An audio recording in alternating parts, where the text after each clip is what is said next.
All right, welcome back to Fucking Socks, the podcast, episode 53. Today on the show, we talk John Fetterman and Tulsi Gabbard. New FBI statistics just dropped. You won't believe who's doing most of the crimes. It's very surprising. People's wives have boyfriends in this week's Cringe of the Week, and I come out as trans. It's not a bit. I'll tell you what kind of trans I am. All this and more. It's Fucking Socks, the podcast, episode 53, ranked the best new podcast of all time. Because words are just words until action actually starts. And actions speak louder than words. But at the same time, words speak louder than actions because sometimes it's the right thing to do. Very cool. Very cool. What Stops the Podcast featuring Richard Gabbard. All right, true one for one. Guys, this week's episode is brought to you by our friends over at My Patriot Supply. All right, this week's episode is brought to you by our friends over at My Patriot Supply. Guys, there's a lot of supply chain issues. Farmers are warning about food shortages coming soon as maybe this winter. Now is the time to prepare. My Patriot Supply is offering a massive sale, $250 off of a 3-month supply of food. This is breakfast, lunches, dinners, snacks, enough food to feed someone for a solid 3 months. Now is the time to prepare. Go to preparewithfleckus.com and pick up your 3-month emergency food supply kit now. It's easy to store. You can put it in the attic, in the garage, in the basement. Keep it for a rainy day. Hopefully you'll never need it. But how bad would it be if you did need it and you didn't have it? There's really no excuse to not be prepared at this point. We see what's going on with the food shortages, the supply crunch, the supply line issues. We don't trust Joe Biden. He's not a competent president. Why would you put your trust in him at this moment? Having an emergency food supply basically applies to everybody. There's no reason to not have one. Go pick yours up today. Preparewithfleckus.com is the website. Let's get into housekeeping. All right, this week on the show, we have a very strong housekeeping. It's basically a double housekeeping, and this episode in general is one of the strongest scripts I think we've ever come to the show with. Very nice. So it's going to be a good one. Last week, as you guys know, we, as we do every week, covered the things that are causing heart problems and blood clots. Every week we've kind of been putting it together. Last week we did a compilation of all the stuff, and to be honest, I was kind of hoping that would be it. It would be done. We'd wrap it up with the compilation bit, and we can kind of move on. But unfortunately, we're not able to because a new thing causing blood clots and heart problems in children just dropped. Playing video games. What's the headline? Gaming can be deadly for children. Action-packed missions might kickstart life-threatening arrhythmias in kids with undiagnosed heart issues, studies suggest. So we are not out of the clear yet. We're not out of the woods yet. There are still things causing blood clots and heart problems in children, which makes sense because now is the part where people are going to start dying. Yeah. And notice how it's getting younger and younger. It's now like more youthful things. And it's like kids having heart attacks, which I've never heard of really. And it's becoming more and more prevalent. And instead of ignoring it, we're obviously going to keep covering it. And I also want to get ahead of it. So I want to make a couple guesses myself as to future things that will eventually... they'll tell us will, cause heart problems and blood clots. Okay. I have a couple guesses here. Concerts, going to concerts can cause heart problems and blood clots. They can also maybe include like strobe lights. So concerts and strobe lights, commuting. That's a generic one. That's nice. I think commuting is going to be one that they're going to say causes heart problems and blood clots. And then finally, polyester. Okay. All good. All good. You know what I'm going to say? Cell phones. Oh, that's just good. Ubiquitous, something that nobody can get away from. And like everyone's got a cell phone, so if you see an uptick in heart problems and blood clots, it's the phone. Guess it's the phone. We said in the Daily Mail article, it's the phone. Yeah. Of course. So that is that. Next, we have a massive Diet Coke problem here in New Orleans. We've been drinking Diet Cokes as we usually have. Don't want to say how many a day, but it's more than 2 and 3. It's cut back. It's cut back a little bit. Well, I've had to cut back a little bit here because all the Diet Cokes we have go flat immediately. And I thought it was like a conspiracy at first, but then I looked at the Diet Cokes I'm buying, and they all expire within like a month or two. So right now it's October, and the Diet Cokes in my fridge are expiring November 22 and December 22. So the half-life on these Diet Cokes is like 3 minutes. You pour it out, it's already flat. If you pour it on ice, you might as well drink nothing. Yeah, kiss it goodbye. So we have no bite in these Diet Cokes. So now I have to go to the store like a sommelier and like look at the bottling date, look at the expiration, and go, oh, okay, oh, this expires in 2023. This is gonna be a good It's gonna be a good batch. That's what I have to do now. Yeah. I can't just have a normal life. Everything has to be a fight. Yeah, you force his hand, New Orleans. You force his hand. Yeah. So there's no bite in the Diet Cokes here. It's not good. Which that first sip bite, if you're a Diet Coke fan, you know what that's all about. Yeah, Like- 100%. And it stops biting as it goes on, but it's like, whatever, I needed that first bite. And we're not even getting the first bite. We're not even getting the first bite. And then after a minute or two, you're drinking like Diet Coke you get at your grandma's house that was left in the fridge for too long because no one came over to drink them, so they always were old. That's what we're dealing with here in New Orleans. I guess in New Orleans, they try to save a couple bucks and they'll go, oh, we'll buy the cheap ones. Everyone we sell to here is a street rat. No one notices. And then they sell full price on the discounted Diet Cokes is my guess. Okay. So Good theory. Get Good that theory. on the record. So unrelated personal news, my teeth are moving. Don't listen to this part if you're my mom. She's not going to be happy to hear that. But my teeth have been moving. It's not good. I looked in the mirror and I noticed I'm getting a gap between my front two teeth. And I wasn't really happy about that. But then I saw a picture of Meatloaf from the 80s. And he had a gap between his two front teeth too. So Isn't this a little late to be moving? So I can kind of accomplish the mission still. Yeah. As Yeah. long as the meatloaf, someone came before me. Meatloaf's kind of your safety valve. Like, I could eat that pizza. I Yeah. could do whatever I want. 300-pound Meatloaf rock, was fat. 300-pound rock star. He's got a little gap in his teeth. It's not impossible if I don't get those teeth straightened out. Is this wisdom teeth related or what? It might be wisdom teeth related. I have some wisdom teeth pains here and there, and probably my mouth is shifting.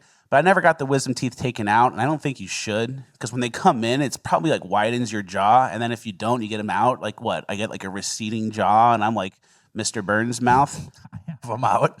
I don't have them in. So there's obviously a big difference between the two of us. And then also the bottom third of my... You ever see that video, that jawline check, where they're like, jawline check, and it's the girls, and then their one girlfriend turns to the side, and it's just like a flat face. That's what happens. You take those teeth out. Those are wisdom teeth. They sound smart, and everything's basically a psyop and the opposite of what they tell you. Remember, don't eat butter, don't eat steak. Yeah. Get your wisdom teeth out. Sounds like they're pretty smart things I need to keep in. That's true. And it's going to, it widens my jaw and keeps it going. So I don't want to have a receding jaw. I kept the wisdom teeth in. My teeth are moving now. And unfortunately, on top of that, the bottom third of my peripheral vision is basically gone because of my beard. Wow, you're playing just at a handicap out here. Yeah, it's not easy being me.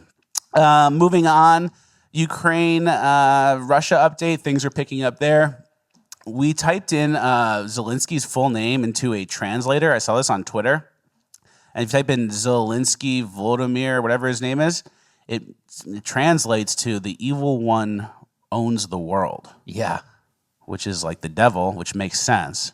And then if you translate Putin into the same translator, it says peace reigns and power peace way. Yeah. Yeah. So that's interesting. Something to keep note of there. That's crucial, I think, in determining who's right and who's wrong. Yeah. So as things escalate in the Ukraine-Russia conflict, kind of keep that in mind. And also keep in mind as well, the powers that be want to do the Green New Deal type stuff, right? So if we get into a nuclear conflict where there's a nuclear incident where a nuclear bomb goes off, or like they even try and just scare us really bad that a nuclear bomb might go off, it's actually going to make people afraid of nuclear energy, which could combat the Green New Deal type policies. In the same way with the vaccine, remember the vaccine had to be rushed and given to everyone because there weren't any cures to the virus. Hydroxychloroquine, zinc, all azithromycin, all that stuff wasn't allowed to be promoted because if you had a cure, you wouldn't need a forced vaccine. Yeah. The emergency use. Exactly. Use So it's the same authorization. for this. It's like if there's a thing that could beat climate change and whatever and offer alternative energy for cheap, they're not going to be able to do their Green New Deal stuff. So they're going to need everyone to be scared of nuclear. They already made everyone scared of oil and gas. They're obviously ruining that market. So just keep that in mind. Don't get scared of nuclear no matter what they show us or no matter what they say Putin's doing. And we all know who sold the uranium to Russia in the first place if anything does happen. Who sold it? Hillary Clinton. Yeah. I forgot. So that's just something to keep in mind. Moving on, we're still in housekeeping. We have a double housekeeping. It's one of our strongest ones One yet. of the best housekeepings you've ever seen. I've been thinking a lot about the movie Bros. And I also just recently watched Yes Man. Oh. And so you know where I'm going with this. I do. I kind of realized that if that movie Yes Man, if Jim Carrey... We have to explain it a little bit. He goes to a self-help conference, and then basically the gist of the self-help is just start saying yes to everything. Someone invites you somewhere, you say yes. You eliminate no from your vocabulary. Exactly. So no matter what people want to do, you have to say yes. If Jim Carrey, the Yes Man, stumbled into a gay bar, those gay guys would have really had their way with him. Just used him up. They would have used him up. This guy can't say no, and they would have just passed him around. So if you're ever in a situation where you can't say no and you're in a gay bar, you kind of have to like la la la la la and like get out earmuffs on before you get yesed into the bathroom. Yeah, yeah. Or maybe not even in the bathroom. Maybe it's the dance floor. Maybe it happens on the dance floor, wherever. But if you're a yes man, you got to get out of there before the gays have their way with you. And once they figure it out, you're gonna be and I don't even want to get into it. We'll just bleep it out anyway, man. Yeah. But yeah, no, that's a great tip. If any of you guys are ever in a yes man scenario, do not go to a gay bar. Avoid those gay bars. They are going to pass you around. Okay, we're still in housekeeping. This is a page 2 housekeeping. The powers that be are running Helen Keller interference. Obviously, we are HKDs here on the show, Helen Keller deniers. Mm-hmm. And to combat our offensive, the powers that be have been promoting all this Helen Keller stuff the last few weeks. There's a new Helen Keller doll that came out from Walmart. Barbie, Helen Keller. Very inspirational. And then there is a girl, there's a new news article and video. A girl flew a plane. She's blind, and she flew a plane. Here it is. What's the headline? It says, "We don't have limits. A blind Arizona woman is making a rare but monumental achievement. She's about to pilot a plane across the country. Her story." Yeah, so this blind girl flew a plane like Helen Keller did, which is great. It's really inspirational. She totally did. And then on top of that, another video went viral of a dog helping another blind dog down the stairs. Here it is in the background, kind of just playing. It's very sweet, but also keep in mind that blind dog needs some help getting down the stairs. Now, Richard Rapboy, be honest here with the extrapolation. If that's how the blind dog needs to go down the stairs, could a blind person fly a plane? A blind person. Extrapolate that for me. No, I'm going to say no. And a blind person can fly the plane like this. Like pull that back. So, I mean, that's, I think, the extent of it. A blind, incredibly supervised person with a trained pilot next to them can fly the plane for photo ops. That kind of rings a little more true. And, well, yeah, she's a lady pilot, too. Where's the FAA at on this? Like, that's a good point. The FAA is letting this go? Come on. Yeah. So if they do a solo flight, hey, I'll eat my words and I'll send you a base mug. You were right. I was successful landing, takeoff, and landing solo flight. But you're also a lady, no offense, but Amelia Earhart, what was her thing? Disappeared. But she did like a solo flight somewhere? Yeah, she did it the first transatlantic or something like that.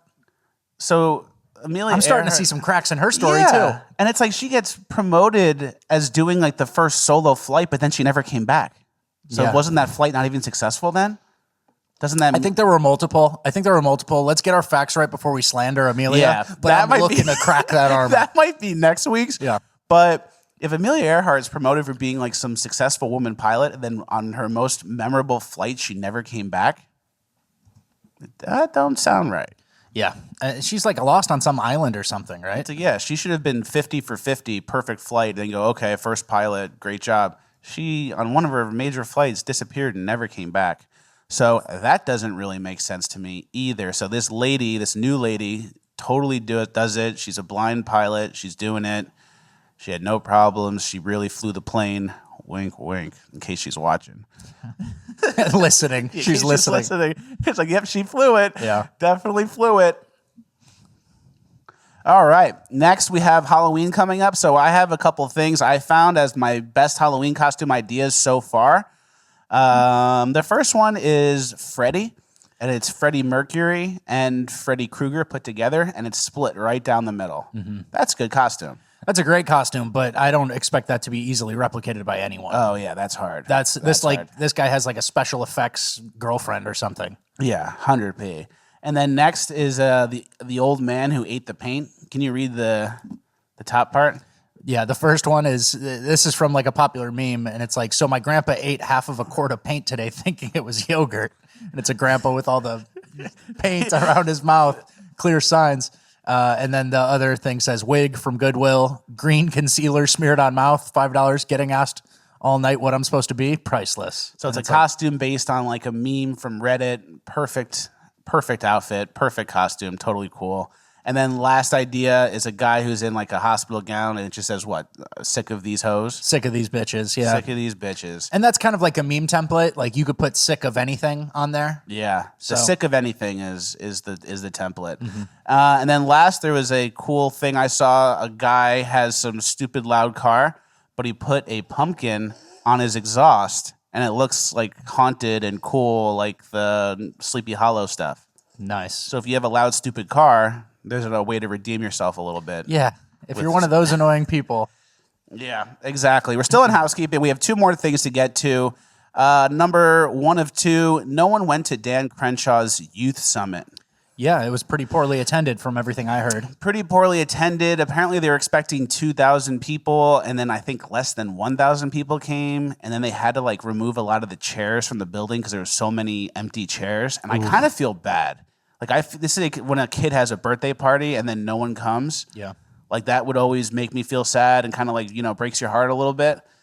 It kind of is like that, but it's Dan Crenshaw. It's obviously not the same. We can't feel sad. We have to let these things play out and let him know. Then that's also like the goal, right? Like Yeah. less people listen to Dan Crenshaw. Him losing credibility, right? Like he's a warmonger. He is constantly defending sending money to Ukraine. Yeah. Oh, it's not just for the military. It's actually for this too, and a lot of it gets spent elsewhere. It's like, I don't care. You couldn't find $5 billion for the wall. Yeah. We're sending 10 bill chunks at a time over there. Exactly. Totally agree. So I don't feel bad. He just tried to do like 80s things. He had like a DeLorean and like 80s cool neon font and thought all the kids would show up. Takes more than that, Dan. Trust us. Trust us. We had the font and no one was showing up. Yeah. No, I'm kidding. Everyone showed up the whole time, and whether we had the font or not, Dan, take some notes out of our book, maybe. Yeah. So yeah, Crenshaw sucks. I'm still commenting on his posts, but my comments have been getting shorter and shorter. It used to be, why is Dan Crenshaw posing with a mask on in this photo? And then it went to, why wear a mask in photo, Dan? And now basically I just comment on his posts like schizo, like Ukraine. Or just why? Yeah. And Why? he's restricted. He's restricted anyway, Yeah. so nobody sees his comment on Crenshaw's post, but he does it anyway for the love of the game. Yeah. Right. The comment, why? no adjectives, Yeah. no nouns. Ukraine. Why? Ukraine? Question mark. All right. Last piece of housekeeping before we get into the main show. This guy walked up on a mountain lion, it looks like. Mm-hmm. And this is what he did. First of all, he's filming. And he's got his gun out. So the mountain lion's coming up on you. If this was me, it would be shot. Get back. You shoot him. And now that thing's like going into the bush, you can't really see it. Now it's like, all right, I'm going to plan my attack. And you wait to shoot until he starts accelerating towards you. He's moving fast and hard to hit. What did you just... Yeah. Why don't you go bang, bang, bang right there? Yeah. And hang him on the wall. That is not good. Good thing you saw it head on. Yeah. That cat must be desperate if he's making a move like that. Like, that was poor hunting, even, by the cat. Yeah. So if you're a podcast listener, we recommend shooting way sooner than that. Yep. That was actually bad reverse base mug for that guy. That takes us out of housekeeping. Before we get into Cringe of the Week, we have our own Tulsi Gabbard and John Fetterman section of the show. John Fetterman just had an interview the other day where he basically said, or the people interviewing him basically said that like he can't understand them. So he needs like a teleprompter of everything they're saying. And he's just like a stroke victim. It's very sad almost. Yeah, it's pathetic. I mean, and we haven't really talked about this that much because it's kind of like, oh, it's just the Pennsylvania Senate race. It's not really a national thing. But Fetterman has just been coming to the forefront with all his gaffes, like competing with Joe Biden basically, and even overpassing him. Like Joe Biden has problems. He's an old man. He's got dementia. It's elder abuse for sure. Like John Fetterman had a stroke, and it's like, hey, John, do you want to order pizza? And he'll go, have the pizza? Pizza. and like with a weird inflection. It's like, what?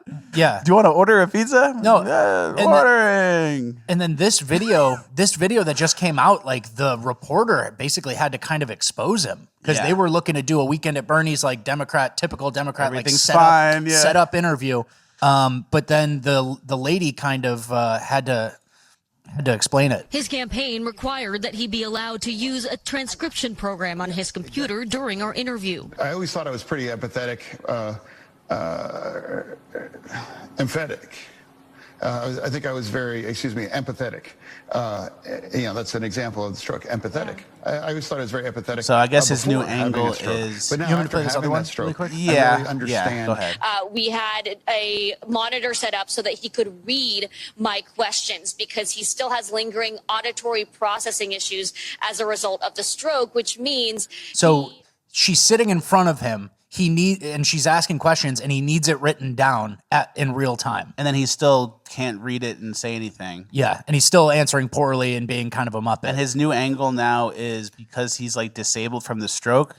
He said, Dr. Oz is healthy and rich now, and I'm disabled or whatever. Who do you think's going to fight for the people that, need it the most or something? It's like you change the angle to admitting that you're disabled. Dude, it's a crazy disqualifier, and he's like leaning into it like, they're mocking me for this. It's like, you can't think, you can't talk.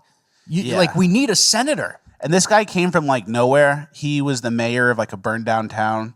And then the powers that be kind of like, oh, we got one here. Hey, he'll do really whatever we want. Yeah, like the stepping stone from like mayor of a burned down town of like no people. Yeah. And then like Braddock, probably a couple thousand votes probably to win. And then now it's like, oh, he was the mayor of that town. Like run him on Senate.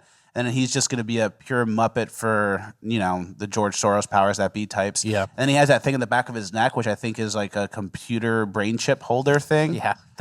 Jury's out on that for now, but yeah, we can't confirm that yet, but I think that's where they plug in and charge him and then like upload what he needs to say. And then like if they need to, they can control him like Plankton and SpongeBob that time. Yep. But that's up there with Amelia Earhart, suspected, not proven quite yet. Yeah, exactly.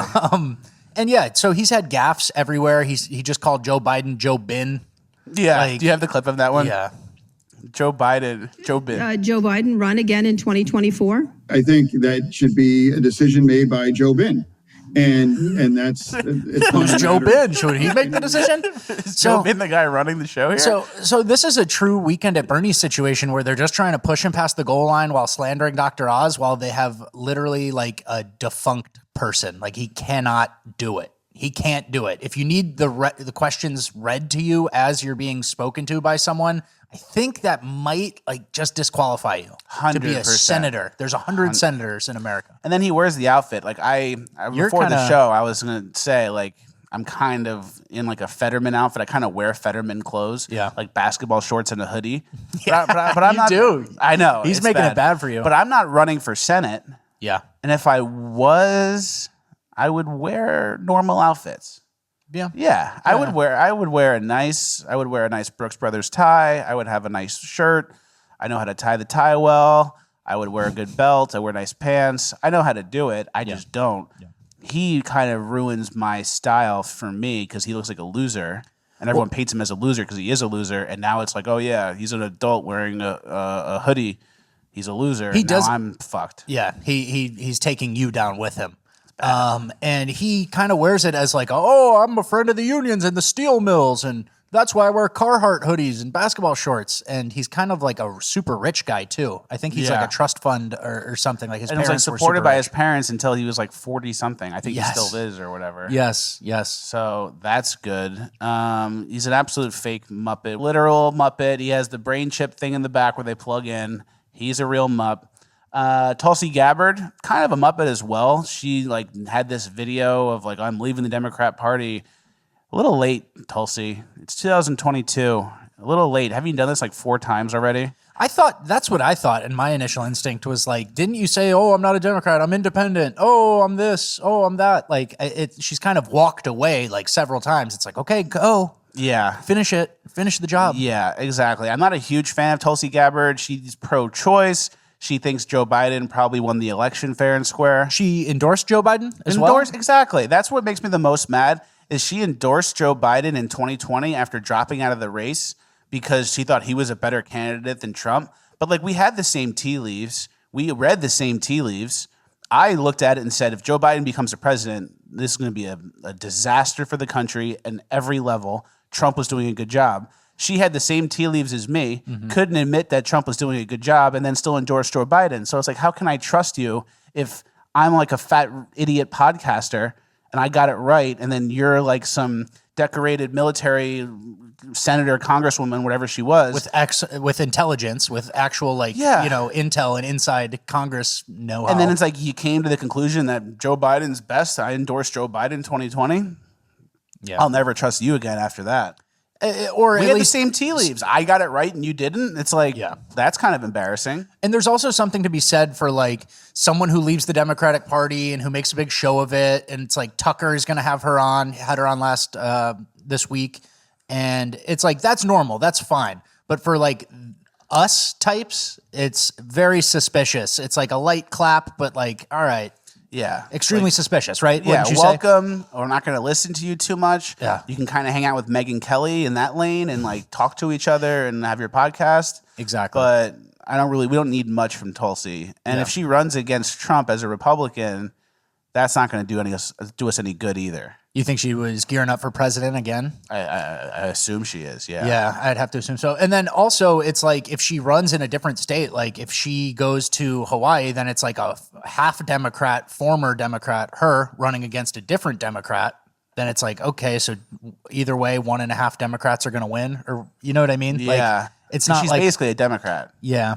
She should have just stayed Democrat. Stay Democrat and did Joe Manchin stuff? Exactly. Because that's actually more valuable. And if you truly wanted to change the Democrat Party and they abandoned you, wouldn't you just, in your head, basically switch and then just vote for what's right? And if you end up voting along the lines of Republican more, then it's like, doesn't that help the Republican Party, which the country needs? 100%. And then look at how much attention like Joe Manchin or Kristen Sinema get when they're holding out on a bill for a vote. Like they're like, no, I want this part out. I want this part out. It's like, that's who has the power, the holdouts. Yeah.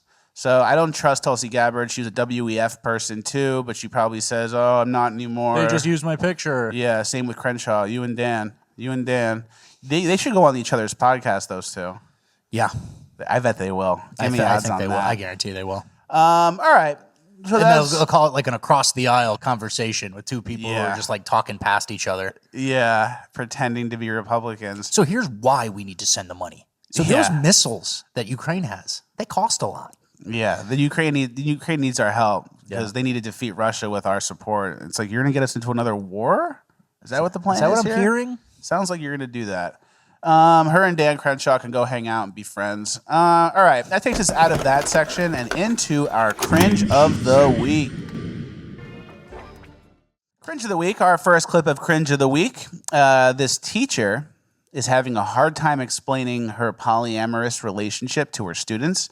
That's kind of the theme of this week's Cringe of the Week is the polyamory. They're butting their ugly head. Yeah. They're trying to come mainstream. Polyamory is trying to come mainstream. So look at this teacher's problem she's having. I pride myself on being a teacher who's very open about her life. And one of the things I'm very open about is my sexuality. I have a trans flag, a bi flag, a non-binary flag, all on my desk at my work. But there's one thing I'm not open about, and it's being poly. And today that actually became something I had to worry about for the first time. See, the kids are interviewing us teachers as a part of learning how to write profiles on others. They'll soon be doing it with each other, but they're starting with the teachers so they can all work together on one subject. And one of the kids on Tuesday is going to ask me if I have a partner. And the answer is... So the kid's going to ask if you have a partner, not if you have a husband, because we're already past that. Yeah, we've already gotten that far. The kids are already asking He's about rounding partners. first base. He's getting to the polyamory over at third. Yeah. And also, you're polyamorous and like your sexuality, you're very open and you have to talk about this. Isn't that like not the point? You have to make a whole project about interviewing me and I'm open about my sexuality. So students, I get racked by pretty much multiple people. Yeah, it's pretty disgusting, but we all seem to get along and I'll paint a nice picture of it. But I'm also a lesbian. Yeah. I got a girlfriend too. It's like, how old are these kids? That's what I want to know. Keep it going. Yeah. And I have another one too. And I don't know how to handle that conversation because while I know that the kids are more accepting of things like homosexuality, bisexuality, all of that, polyamory is not in the conversation. It's not something that is talked about. Yeah, exactly. I would hope so. So with children? So let's not talk about it. Yeah. Are you in a relationship and you say, ask a different question? Yeah, I love it. It's like, I don't know how to handle it. It's like, lie? You're the adult. You want to have the tough conversation with the kid, just avoid it. Kids are stupid. You're an adult. You're in charge of the whole class. Oh, do you have a partner? Yes, I do. Next question. And it's like, even that is like, I don't like that they're saying partner. Yeah, I don't like any of it. That's enough of that one. Yeah, we're done with her. That one's done. Next is the polyamorous couple with the tacos. Yeah. Reason number 123 why I love polyamory. They always need to propagandize. So last week, my boyfriend made a new connection on a dating app, and he and that woman, for their first date, went on a picnic. And it made my boyfriend realize, how come we've never been on a picnic? I don't even know. What a great first date idea, by the way. So he thought, can I take you on a picnic? And I thought, hell yeah. So here you see him deep frying me, some fish that he caught last week in Half Moon Bay. And this is what I love about polyamory. Whether it's discovering a new date idea, or a new hobby, or a new favorite movie, or a new game, or a new sex position. The things we discover in one relationship, we can carry to the other relationships. I call it trickle around polyanomics, and it's my second favorite kind of economy. And here, of course, you see my boyfriend wrapping up a to-go taco for my husband to enjoy later, after all leftovers are one of the tenets of our polyamory over here. And now, a couple hours later, you see my husband enjoying his to-go fish taco. God bless polyamory. No, don't do that. God. Take that back. God, please. Smite them. So, the wives have boyfriends now, and then the husbands have painted nails. So if you paint your nails, your wife will get a boyfriend. That's a 1-for-1. We've talked confirmed. about that. Yeah. The painted nails is the giveaway. No, and then I like this guy in the polyamory relationship. Like, are you sure he's not just like taking the free layup? Yeah. Like, is he really in the polyamory, or is he just like on the apps going like, yep. Yeah, I'm ready for my next. And he doesn't have a wife. He just has a bunch of girlfriends. Yeah, it's exactly. like, hey, we're polyamorous. Yeah, but like, don't tell my other girlfriend about this relationship. Yeah, there's always the one who like just is taking advantage of it. Yeah, it's just called cheating on his other girlfriend with his other girlfriend who's got a husband. Yeah, but yeah, don't tell my girlfriend about this polyamorous relationship. You're a poly. I'm a cheater. I saw a video the other day that was like a 3-step thing where the family across the street from someone became swingers, and they put an upside down pineapple on their house, like a flag that had an upside down pineapple, which means like we're swingers. And then it was like, this was the first part. And then the second part was like the realtor's coming because they're selling the house because their relationship failed. Yeah. So like, I mean, dude, polyamory. People like, and these people propagandize it. We had tacos. It was so quirky. We went to the park. And then like they leave out the, who were you with? Yeah. Like all the jealousy and all the your wife's on a date with another man. Mm-hmm. Yeah. Next clip, the priest and drag queen in the church. This is from our old stomping grounds. Either of you have any questions for Miss Pentecost? Oh, thank you. Thank you. You like her eyeshadow. That's great. Yeah. Yeah. Maybe she'll let you borrow it. When you're older, when you're allowed to wear makeup. Yeah. Of course. Kids in masks. Because exactly, the kids in masks, and the priest is saying, oh, when you're older, like as if that's appropriate. Keep it going. There's some good, what they say next is interesting. Yeah. Well, one of the things I think is great about Miss Pentecost is she reminds us that we follow a God who calls us to not conform to things of this world, that we're supposed to be transformed by the renewal of our minds. And that means that what I think today may have to change tomorrow if I continue to renew my mind. And it's so cool that we serve a God that calls us to continue to grow and continue to change into something new. And to not be bound by the ways that the world Mrs. Pentecost, sometimes. That's what I'm saying. We're supposed to live different. It's a good thing because God says that you're not supposed to become of the world. Of the world? And it's like, that's of the world. That's fake. That is the world. That's everything's fake on them. Like that's what they want to usher in, this acceptance of this. This is as worldly as it gets. Yeah, like a trend, a momentum trend thing. Yeah, that came out of nowhere that seems to be spreading everywhere for no reason. Like what the Bible says about like don't become of the world. It's like that's what they're talking about. It's like these trends that people think are okay and accepted and are actually backwards and satanic. it's a drag queen, and they're telling kids in masks. Like, that's as worldly as it gets, in my opinion. So what's up with this? Like, this is a Methodist church, right? Like, is there anybody overseeing this? Is someone in charge, or are these just like rogue priests and rogue? I think they're rogue, and then the people that don't like it got weeded out a long time ago. Like, if you went to that church in 2015 and you were kind of like, this guy's a little soft, like, he's not really making the right points, and he's like pro-choice, like, I'm out of here. Like, you would leave before you would publicly complain, and then eventually that happens. Everyone leaves, and everyone who's left is just like sacrificing their kids to the devil. Yeah, with masks on. With masks on, but the drag queen doesn't have to wear a mask. The kids do, and you can get some eyeshadow from the drag queen when you're older. Yeah, if that's allowed. Yeah, and then why don't you go hang out with the drag queen 101? Yeah, see where they take you. See, kind of like you can learn some stuff. Maybe you know. Exactly. Those two need to be on a list. Search the hard drives. Yeah, search the hard. Let's see the hard drive. Let's see Miss Pentecost's hard drive in her deleted folder. Yeah, let's see what kind of shit's on there. That's like the new. That's like the new call out. Whenever you see like some sketchy type or some like weird trans like drag queen thing with the kids, it's always, let's see the hard drive. Yeah. Show us the hard drive. Next, a soy milk ad. I don't know if this is an ad or not, but it kind of seems like it.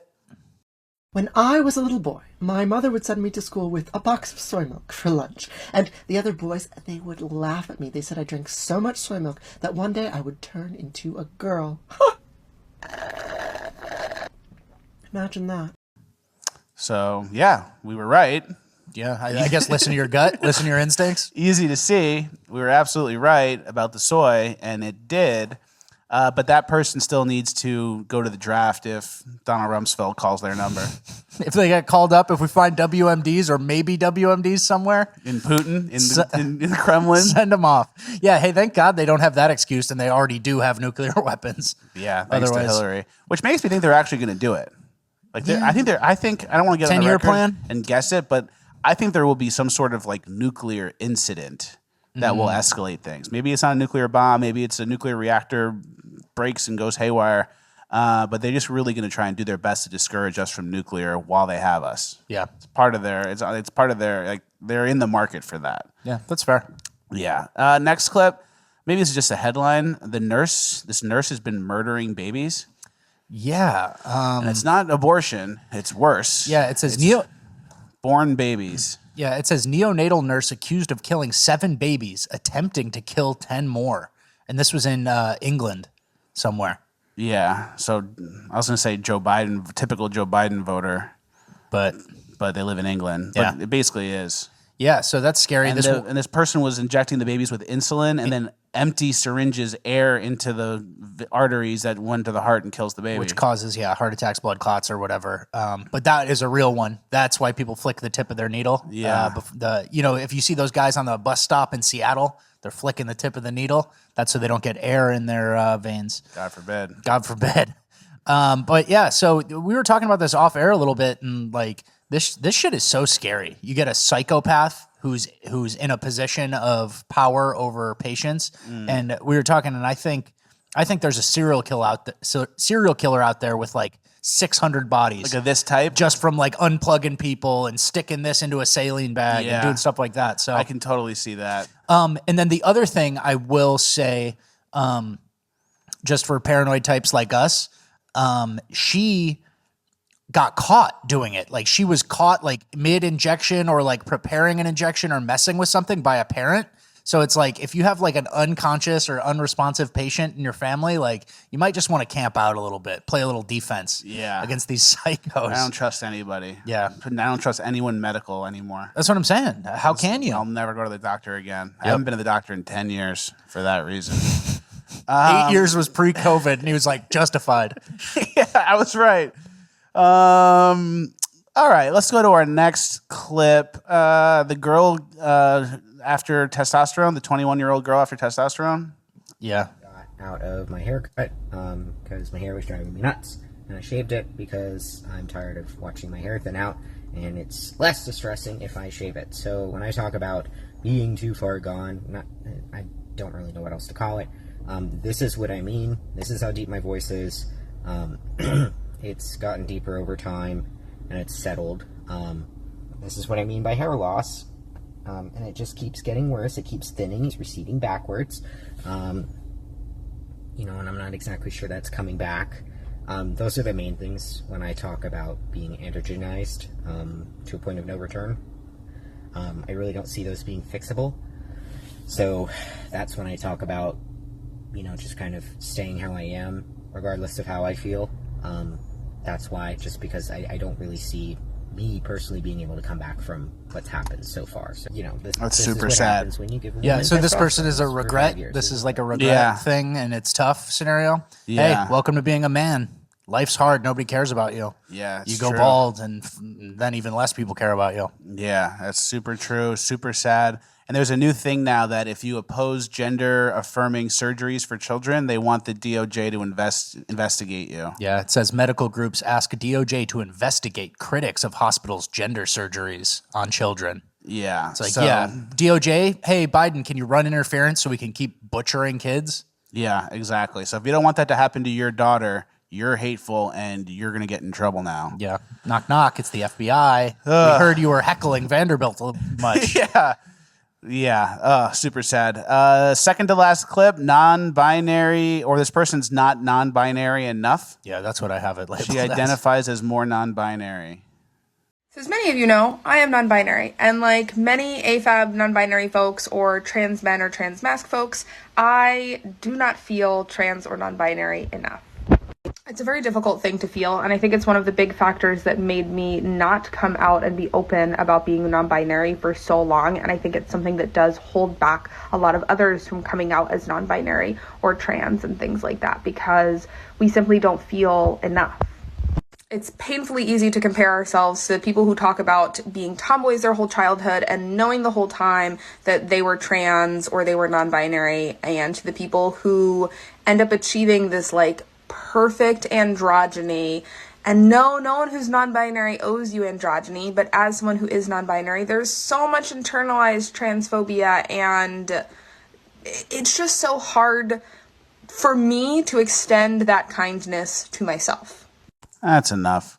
So what does that mean? I think there's just a deep-rooted unhappiness and wanting, and they've translated it into the framework of gender dysphoria, and now it's surgery time. That's the way I read it. But she was saying like she's trying to be androgynous, more androgynous. She wants to be right down the middle. She wants to be true non-binary, or it's like, alien, what is that? Yeah, where you really can't tell. And I think this is too much of a girl, right? Is that what you're reading I right think now? that's exactly. She's too much of a girl and wants to be more neutral or nothing, which I don't get. But it kind of makes me think. And then she's transphobic against herself, too? I think I heard that in there. Yeah, because she's transphobic against herself by the way she looks, so she wants to look more different so she's not seeing herself as what she's not or something. It's complicated. If you forget to carry the one, the whole equation can go out of whack. Gets botched. Yeah. And it makes me think, I think I'm transgender. Oh. Because I identify as a more masculine man. So I'm going to need some testosterone and some hormones because I identify as a fucking monster. You identify as hyper mask. I identify as hyper mask. I identify as jacked. I identify as 405 bench for 5. Ooh, for 5. And I'm going to need some testosterone boosters for that. Yeah, you need some test. Is that any different than what they're doing? If you're a girl going, I want to be a guy, give me testosterone. And then if she's going and saying, I want to be more androgynous, give me whatever. Mm-hmm. It's like, give me testosterone. I want to be more androgynous. Yeah, the rules are just wanting. The rule is just, do you want it? And then they go zip with a bad doctor signature. Yeah. And they let you have it. So I think if that's, because there's no standard here for wanting it. Yeah. It's just, do you feel like you want I it? identify as a monster. I'm an absolute beast. And is opposite of androgynous, androgynous? So I identify as very androgynous. I want to, androgynous is like androgynous. Like it sounds like the word I'm looking for. Yeah, it sounds like a caveman type grunt. I need to be more androgynous, not androgynous, androgynous. Last clip of Cringe of the Week. Hassan Piker was at some TwitchCon streaming thing. Hassan Piker is supposed to fight Sam Hyde, but he keeps not doing it. He keeps avoiding it. And everyone was approaching him. Maybe play that clip of that kid approaching him and asking about the fight. I want to give you respect for that. Oh, thank you. And I have another question. I think Sam Hyde, he called you out on like a boxing event. Are you interested in like the boxing scene or you know anything about it? why you guys are so into this shit. He's a Nazi. Like, I don't know. Like, what are you doing? What's happening right now? It's so whack, bro. Like, I don't understand why all you motherfuckers have to, like, run around with this shit. It's so whack, bro. He calls Sam Hyde a Nazi. So if he's a Nazi, wouldn't you want to go beat him up? Yeah, I thought you guys punched Nazis. Yeah, and then he offered you like $1 million. Are you scared of the Candyman? I think he's got a little fear in him. Don't you, lad? I think he's scared of the Candyman. Yeah, so this is like the third person who asked him or something, and he started snapping. He's like, that guy's a fucking Nazi, bro. And he got in someone else's face. And then later, which was a huge mistake, Hassan Piker's always trying to look cool. Like, that's his main thing. He paints his nails. Look cool. He's always like on his computer during the streams, like scrolling, like, oh, whatever, like, oh, you're a loser. Yeah, you're transphobe. This guy's a Nazi. Like, that's how he's always trying to like look cool. And then later at the event, there was a punching bag thing, and he went up and punched it, which is a bad move because you're trying to look cool, like, oh, I'll go punch this thing. But if you can't punch hard and you can't get over 900 on that thing, you shouldn't be doing it. And look what he did. Look at his punch. He just exposed himself. I was like, do it. Everyone's watching. And then you go. And he got like 600 and something, which I've seen girls get. We should go find one of those and do it ourselves. I would if we could find one, Yeah. and hopefully we can get it into the episode. I don't know if we can. Yeah. But I did one time, and I didn't swing that hard because I didn't try to be like, it's like not. It's like break your hand shit. You shouldn't be doing that. Yeah, right? and it's like everyone's watching at a bar. I'm not going to like go too crazy, but I did one once, and I got like 950, and it was like, it wasn't a big deal. Yeah. That's why you don't fight the Candyman. He punches like this. He puts his thumb under and he goes, is this how you punch? This is how you break this, right? Yeah, and it's good to see that Sam Hyde has goons and just like people who are interested with a little trolling, because you kind of gave yourself up. Like if someone trolled me for something in public, like something I was avoiding, I'd be like, you got me, man. Like, yeah, you caught me. But instead of being like, what the fuck is your problem? That guy's a Nazi. It's kind of the worst reaction and should encourage more trolls, to be honest. 100%. That's what happens. And then it's like, it's weird because you get trolled when you're like lying or when you're like misrepresenting or like you're pretending and you're like fronting and you're LARPing. Mm-hmm. So it's like he gets trolls. If someone wanted to come troll us from like the podcast, what would they say? Like, Dan Crenshaw's the best. Yeah, it's like, okay, like you're wrong. I don't care. Like we don't have to take stands on things we don't actually believe, and we don't have to be like pussy bitch boys. Like, oh man, like you're misogynistic. Like you're a Nazi. Like we don't have to do that at all. So it's like, come troll us. It's like you'd have to just basically do ad hominem attacks on Rap Boy, which is which we welcome that. But so I mean that was funny, and obviously he's never going to fight Sam Hyde. He's never going to share the Twitch money he makes with other socialists. He's never going to really get out of his comfort zone. Those Twitch streams, we've said this before, like in Bonus Land especially, those Twitch streams are a real waste of time. Like for our show, we come ready, we have our clips ready, we have our scripts ready, we have everything we're going to do in order, and we come deliver a show because we care about it, we prepare for it, and we're pretty deliberate with like what we're saying and the points we're making, and we also just like have nice, enjoyable time together making jokes. Yeah.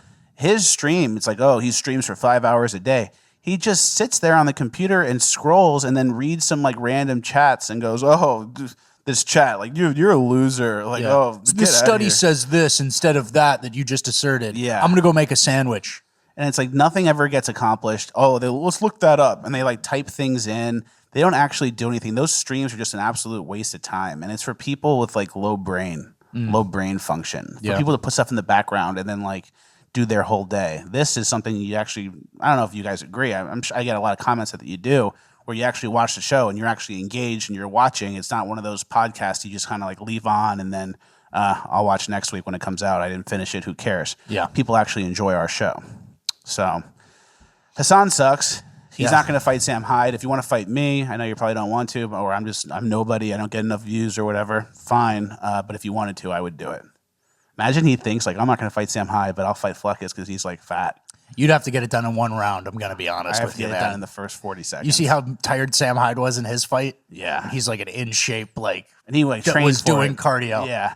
I have think to get done in the first round. Yeah. I think Sam Hyde, if he lost a little bit of weight, like he was a little muscle bound, You know what I mean? Like he could be actually a way better boxer if he wasn't as big, you know? Yeah. So we'll see. We're obviously Team Candyman here. Yeah. As if there's a choice to go to the other side. Exactly. That takes us out of our cringe of the week and into our urban decay section.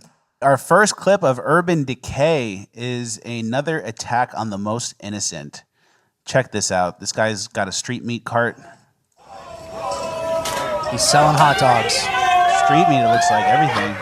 And they're just trashing his shit.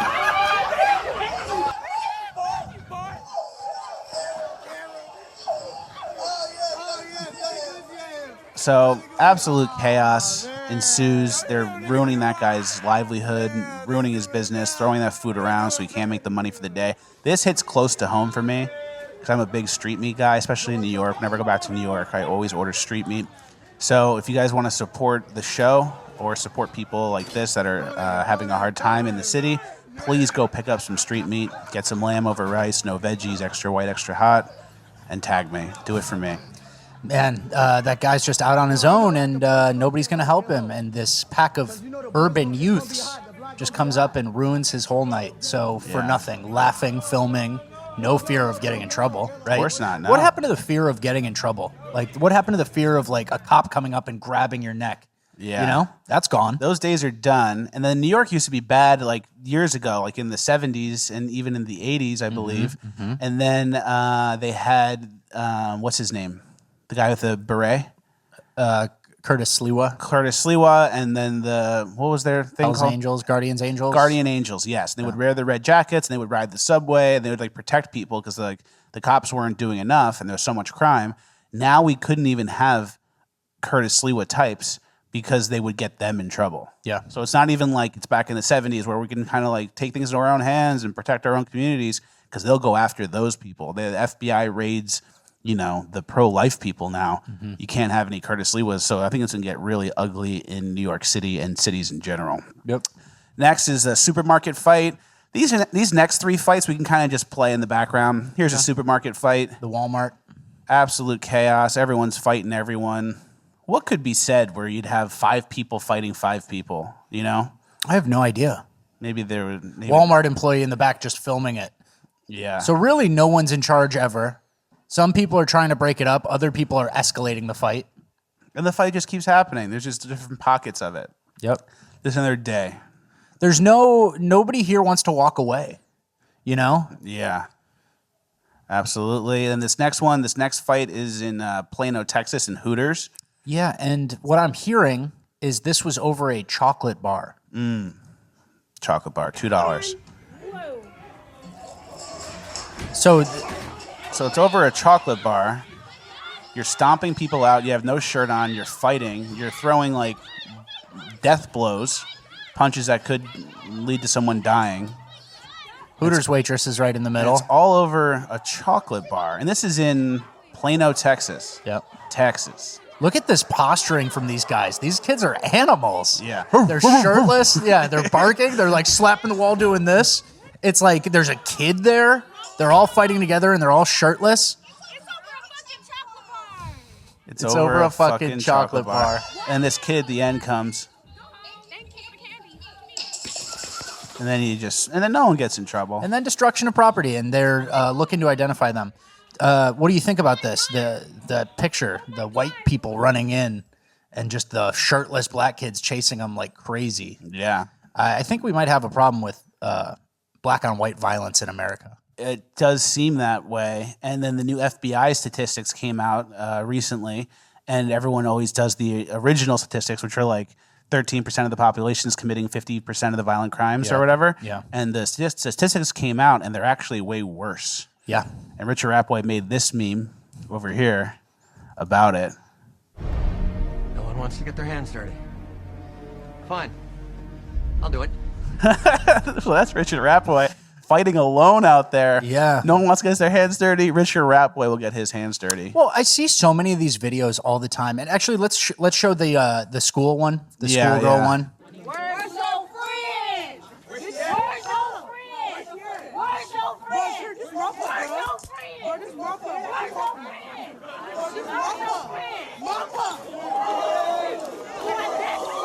Where are the teachers? The teacher's trying to break it up. With but the that mask doesn't on. matter. The teacher with the mask on. Watch this. This is the point. Oh, somebody else just jumps in, stomping.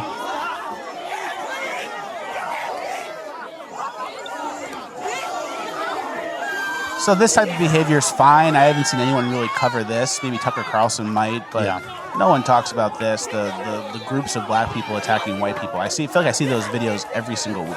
I certainly do. And I was saying this to you off air. Have you ever seen a group of white kids like gang up on someone and then stomp them out like that? No. Like, or with any regularity. Do you No. ever see that? Rarely, literally 0 times I've seen that to memory. And then if I do, it's like in a movie. Exactly. It's or in, a prison movie. American History X or whatever. Yeah. And so I'm kind of Tony Soprano does it with his goons. Yeah, exactly. So, and that's not kids, that's not like happening in a public school. That's like criminal adults, you know? It's hard to watch some of this stuff and think it's not at least partially racially motivated, the way that the media has kind of been divisive between blacks and whites for so many years now at this point. George Floyd and stuff. And it's like, where are your friends? Where are your friends? And then they just sucker punch the girl and it's on. It's a fight. I didn't see the beginning of that fight outside Hooters. It seemed like the two white guys were definitely fleeing and someone else was chasing them looking to land a knockout blow. Like a lifeless body, like, oh, he's sleeping, so they can come and pull it in their face. And it's hard not to believe that at least a portion of this is racially motivated. And I guess we're not supposed to say that or something. Well, I think we can. We're not supposed to talk about that. It is, because the media is convinced the black people that they're oppressed because of white supremacy. So then anytime there's a fight or someone says a certain word that you're not supposed to say, that gives them like the green light to do anything. Carte blanche to go ahead and do whatever you have to do because you're oppressed or whatever. There was even a situation where there was I think a crime done on a hair salon, and then they blamed it on white supremacy when all the people who did it were black. Check this out. On Monday, 3 people in Korean-owned hair salons in Dallas were gunned by yet another white supremacy replacement theorist. So it's completely gaslighting, another white supremacist, and it's obviously not a white person. And that's it. And that's all. It doesn't have to make sense. It has to just ring true. And ringing true. No, it has not even ring true. Sound right. It has to some sort of fake Exactly. It has to sound like a professional said it. A professional said it, and it sounds right based on everything else you've heard from the media. And then that's what you get. These types of situations now, and these types of clashing groups of people. There was a high school football player who was killed. He was shot. I think he's 18 years old. He's dead. He was like a all-star football player. His name was Elijah DeWitt. I watched his highlight tape before filming the episode. He was like a sick wide receiver. Look at that jawline. Look at Chad this kid. Look at this kid. And then they shot him and killed him. There was some sort of argument outside of a Dave & Buster's, and 2 black kids shot and killed him. His last words were "help," whimpered "help" to his girlfriend in a pool of blood. Just murdered in cold blood by an 18 and a 19-year-old kid. They look like this. I don't know. Again, there's this thing where, you know how anytime something happens with like a police shooting involving a black man and their mind immediately goes to racially motivated? That's starting to happen to my mind. Yeah, my mind too. On all these things. Because this is kind of like a jealousy situation too. This kid's a star athlete, beautiful girlfriend, bright future, was probably going to play D1. I saw videos of him power cleaning and stuff in his garage. So we have like every week videos like this of white people getting attacked or killed or beaten up or stomped out by groups of black people, and nothing gets done. No one talks about it besides like us and Tucker. But then if there's anything that goes the other way where it's a white person against a black person, it's all you hear about, and it's more proof of the racism boogeyman. And this is like a reality. And then the parents of this kid were quick to say, like, we don't want to, what was the thing? The parents, they said some quotes about forgiveness and how, like, we don't know what the situation is or how these kids were brought up. So, like, immediately making excuses for murder. Yeah. So no time for, righteous indignation. Like, what happened? We need to figure this out. It's you just can't be mad anymore. It's just good old-fashioned Christian forgiveness. And then it happens again next week. to someone else's son. Scott Greer had Different a really people. Yeah, but, exactly. Scott Greer had a really good tweet about this. Can you read that? I think I screenshotted it. Yeah, so some kid said the kid's body isn't even cold yet, and all the parents and girlfriend are already falling over themselves to forgive the murderers and move on. No righteous anger? What a pathetic, broken culture this is. Talking about, I guess white people or white Americans' culture. And Scott Greer said, why didn't George Floyd's family immediately forgive Derek Chauvin and tell everyone to move on? Yeah. So, I mean, and that would have made more sense because George Floyd was like a street rat. But when it can be, This kid was like a star football player, captain of the football team. Bright future, actual contributing member of society, not like just using a counterfeit 20. Yeah, and on drugs. And on fentanyl. Ate the fentanyl. Killed himself. Was saying, I can't breathe before he even got on the ground. Yeah. Exactly. And so, nothing happens. Nobody causes a scene. That's just part and parcel of living in America these days, right? Because America's free. Whoever wants to grab it. If you're in a dress and you're a guy, it's yours. If you're a black person who thinks it's racist, it's yours. And the white people just take their painkillers and give it away. The white people just, take a couple deaths per 1,000, and then we just keep moving on, right? With, basically no power, no political will to do anything or to solve any problems. Yeah. Last clip of Urban Decay. The kids aren't standing for the pledge. This should wrap it all up. 1, 2, 3, 4 kids standing for the pledge. 5. Everyone else sitting. Kid in a Seahawks jersey sitting. Sad to see that. Yeah, and everyone else just sits, and then no one stands for the pledge anymore. And it's like not about the pledge, right? It's about like, this is your country together. Everyone in this room, you're equal, right? And are you going to try to have an allegiance to that? Are you going to try to care about America, or are you going to ignore it as some stupid thing that they used to do in the 90s? Yeah. Oh, we don't have to? I'm not going to. Oh, yeah, I'm not standing. So we're toast. The country's gone. Should make everyone kind of depressed, but don't get too depressed. We're coming into our Uplifting Gold section. Before we get to our Uplifting Gold section, I want to plug Bonus Land. Guys, we have been doing bonus episodes of the podcast that come out on Monday every week. People are loving it. It's like a 20 to 30 minute bonus episode. Comes out the Monday following the Friday release of this. We have a huge community. We have over 1,000 Bonus Land members now. We have really fun topics. It's me and Rat Boy. It's a little more loosey-goosey, but we still have good stuff. This week we're talking about a girl playing football. You're not going to want to miss the girl quarterback. You're not going to want to miss this one. There's a girl quarterback that led the team to a 66-6 victory. But then I did a little research and talked to a few inside sources. I talked to a few inside sources on the team, and that girl doesn't even have any stats. So if you're leading the team to a 66-6 victory and you don't have any stats, you should be scoring like 4 touchdowns if you did that. You should have at least 100 rushing yards. But it's all LARPing, and they're pretending some girl plays football, and it's actually destroying like another institution in our country, which was football, a place for men to be men and become men. To become men, develop boys to become men, exactly. Yeah. So we're going to be covering that. There's a COVID fight that we're going to be talking about. We're talking about some Seinfeld stuff and a lot more. Check out Bonus Land, patreon.com/Fleckus, or YouTube join. Links are in the description. Join the Patreon and Bonus Land community. Everyone's really cool. We all like each other. It's a fun place. Bonus episodes of the podcast once a week. Totally worth it. $2. I think it's $2 a month. Yeah. Please. We need it. We're desperate. Don't get too down about Urban Decay. That was a tough week of Urban Decay. Well, I think we needed to talk about that kind of shit because I see it all the time. And, we can't talk about it, right? Yeah. So, well, we can, and we continue to, and we will never stop. Uplifting Gold. Let's get some things that make us in a better mood. This crackhead, there's an exorcism of a crackhead. That's great. In Target.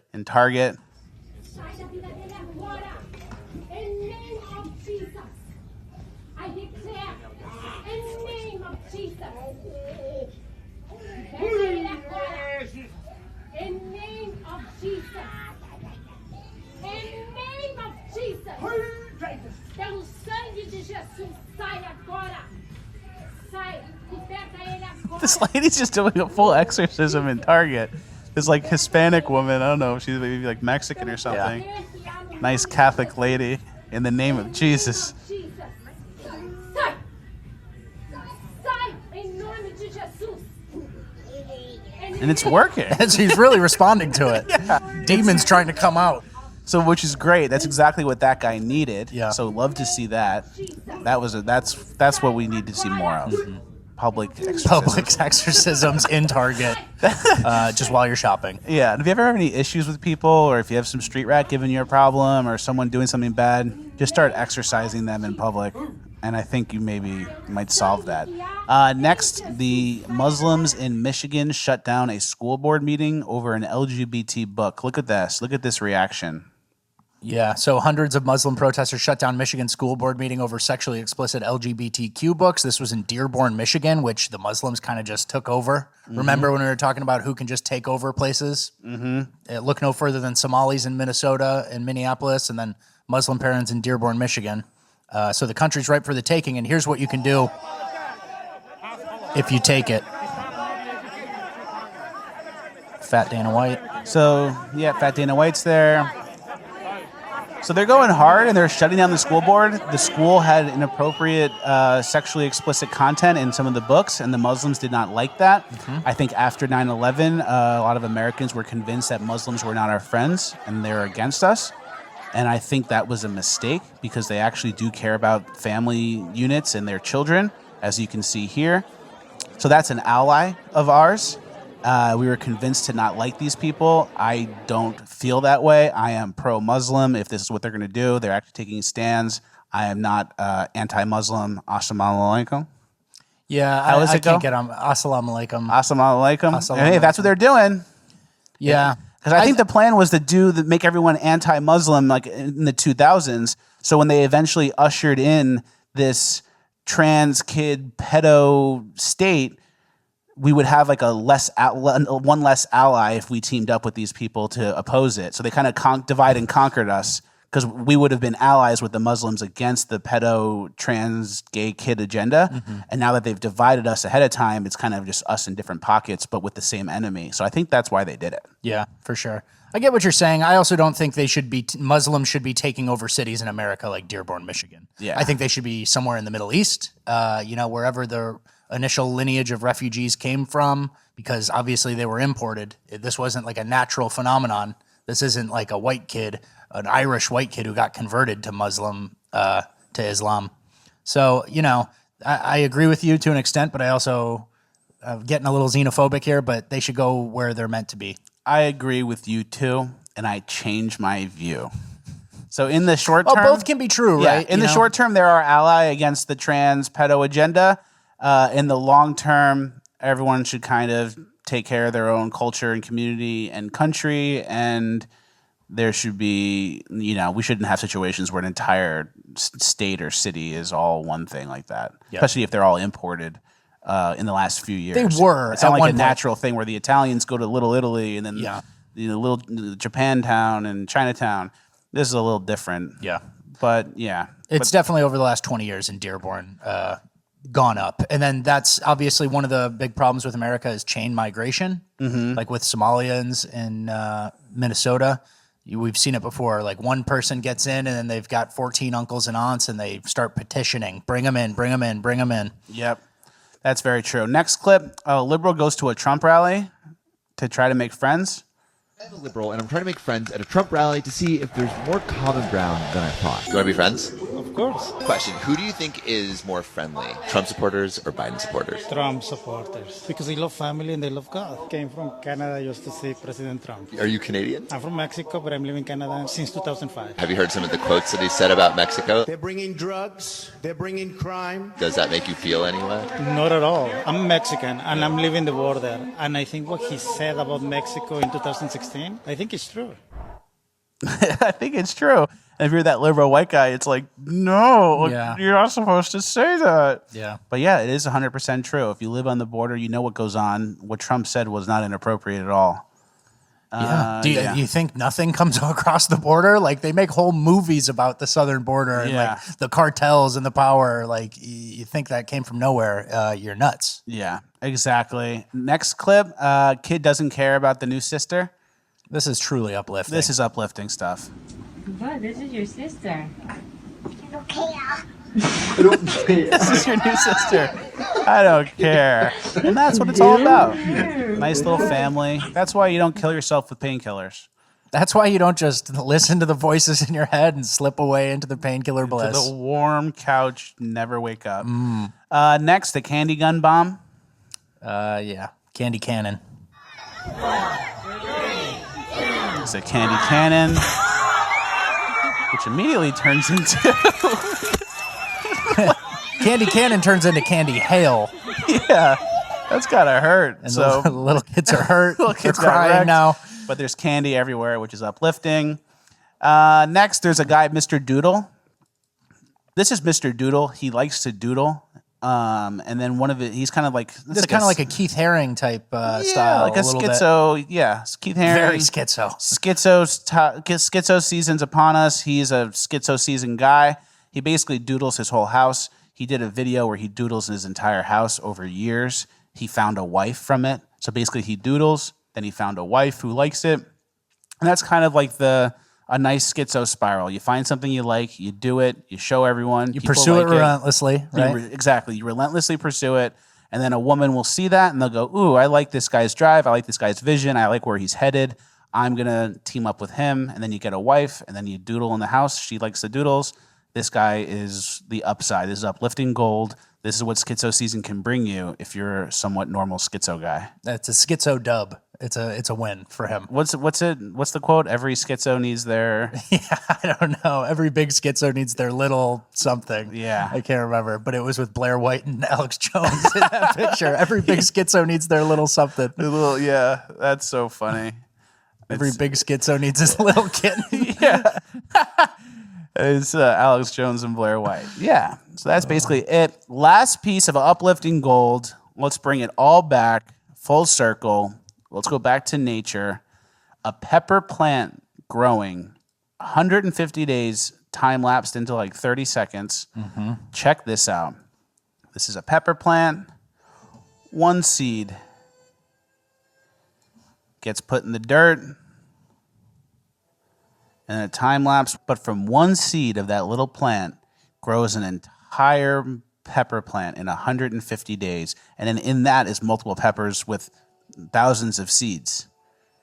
Isn't that nice? That's good stuff. That's how the world is set up. Yeah. That's easy. Thank you, God. Yeah. Thank you, God, for that. It's so obvious. People say, like, people who aren't believers in God or atheists or whatever, it's like, how do you see how everything works perfectly? Mm-hmm. Like you plant one seed from a pepper plant and you get a new pepper plant with more seeds. You cut your finger, it closes up perfectly and goes back to normal. It's like we're like the most complicated, perfect computer. And everything in nature is like working together perfectly. And then every other planet sucks. So true. If you go to Mars, if you go to Jupiter, you turn into mush. You get zapped. Everything's like negative 1 billion degrees, like in space. But here, it's 70 degrees. And everything's perfect. So that's why God is real. Thank you guys for watching another Fleckus Talks in the Books. Please like, share, subscribe, all the good stuff. ShopFleckus.com for the best merch in the game. Preparewithfleckus.com for the My Patriot Supply stuff. Get that. It's very important, especially now more than ever. And on top of that, Bonus Land. Join Bonus Land. We have another episode coming up, another 30-minute or so episode. Comes out on Mondays. It's $2 a month. If you like the show and you support the show and you have an extra $2, please sign up. It goes a long way. Thank you guys for watching. We'll see you at the next one.